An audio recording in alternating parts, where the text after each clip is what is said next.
Hello', আমি যাব ওলাইছোঁ আজি আমাৰ হাৰ্টথ্ৰব, আমাৰ সকলোৰে মৰমৰ অতিকে আপোন জুবিনদাৰ সমাধিস্থলীলৈ। গতিকে যাওঁ। এয়া মই আৰু মোৰ বন্ধু বাল্যকালৰ বন্ধু, আমি দুটাই ওলাইছোঁ। গৈ আপোনালোকক দেখুৱাম তাত আজিও পৰিৱেশ কেনেকুৱা। আজি তেওঁ ঢুকাবলৈ 3 মাহ হৈ গ'ল। তাৰপিছত দেখুৱাম জুবিনদাৰ সমাধিস্থলত কেনেকুৱা, জুবিনদাৰ মন্দিৰলৈ পৰিৱৰ্তন হৈছে, দেখুৱাই আছোঁ বলক। এয়া আমি গৈ আছোঁ এতিয়া জুবিনদাৰ সমাধিস্থল জুবিন মন্দিৰলৈ বুলি।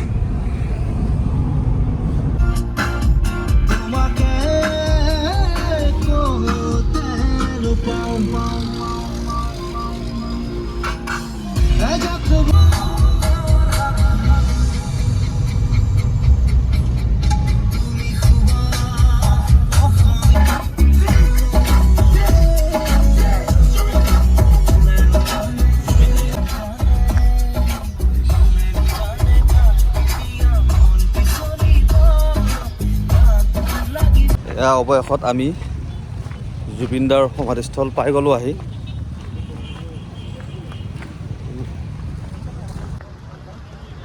ইমান মানুহ এতিয়াও আছে ৰাতি, আৰু ইয়াত মানুহে চাকি বন্তি সকলো ইয়াত জ্বলাইছে। আৰু এয়া হৈছে জুবিনদাৰ প্ৰতি আমাৰ মৰম আৰু স্নেহ। তেওঁক কোনেও নিজৰ অন্তৰৰ পৰা পাহৰিব কেতিয়াও নোৱাৰে।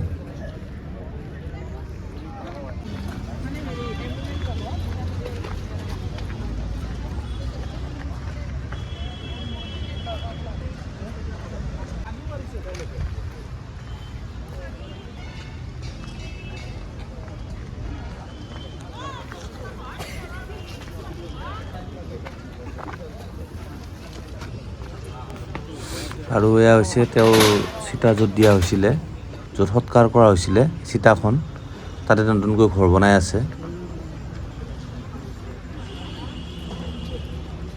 আৰু এইখিনিতেই ময়ো জুবিনদাৰ চাকিগছিৰ আগত, জুবিনদাৰ ফটোখনৰ আগত তেওঁক এটা সেৱা জনালোঁ। তেওঁ যাতে সদায় ভালে ভালে থাকে, আৰু আমাৰ অসমীয়াৰ মনততো তেওঁ সদায় থাকিবই। জয় জুবিনদা। আৰু এইবোৰ গামোচা যিবোৰ মানুহে তেওঁৰ সমাধিস্থলত দিছিলে তেওঁৰ যাত্ৰাৰ দিনাখন, শেষ যাত্ৰাৰ দিনাখন, এতিয়াও অৱশ্যে দিয়েই আছে।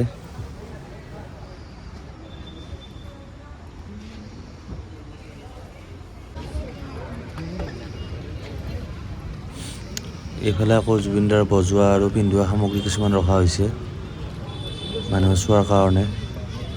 আৰু আমাৰ মানুহজন সেইজন তাত আছে ফুলৰ মাৰাৰ মাজত।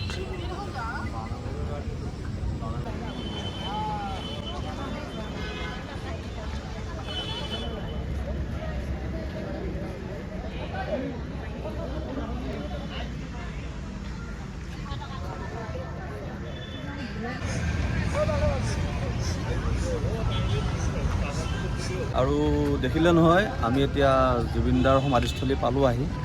ইয়াত এই ৰাতিও, এই ঠাণ্ডাৰ সময়তো মানুহ বহুত ভৰ্তি হৈ আছে। লগতে হঠাতে আমি ওলালোঁ আহি, কাৰণ মই আকৌ গুচি যোৱাৰ পিছত সেইটো মনত সদায় আহি থাকিব যে কিয় নগ'লোঁ বুলি। যিহেতু জুবিনদা অসমীয়াৰ প্ৰাণ, জাতিৰ স্বাভিমান। গতিকে সেই উপলক্ষে আমি 4জন বন্ধু লগ হৈ হঠাতে আমি ইয়াত আহিলোঁ। ত' আপোনালোকেও পাৰিলে আহিব, জুবিনদাৰ এই ঠাইডোখৰ চাই যাব।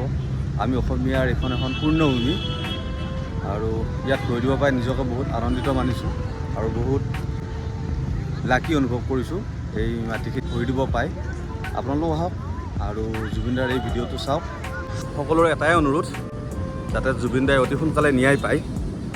আৰু তাৰ কাৰণে আমি সকলোকে অনুৰোধ কৰিছোঁ যে সকলো আকৌ আগৰ প্ৰথম অৱস্থাত যেনেকৈ আগবাঢ়ি আহিছিলে আকৌ আগবাঢ়ি আহক। চৰকাৰে যাতে জুবিনদাক সোনকালে ন্যায় প্ৰদান কৰে, আৰু তাৰ আশাৰে আজিৰ এই ভিডিঅ'টো এৰিছোঁ। জয় জুবিনদা।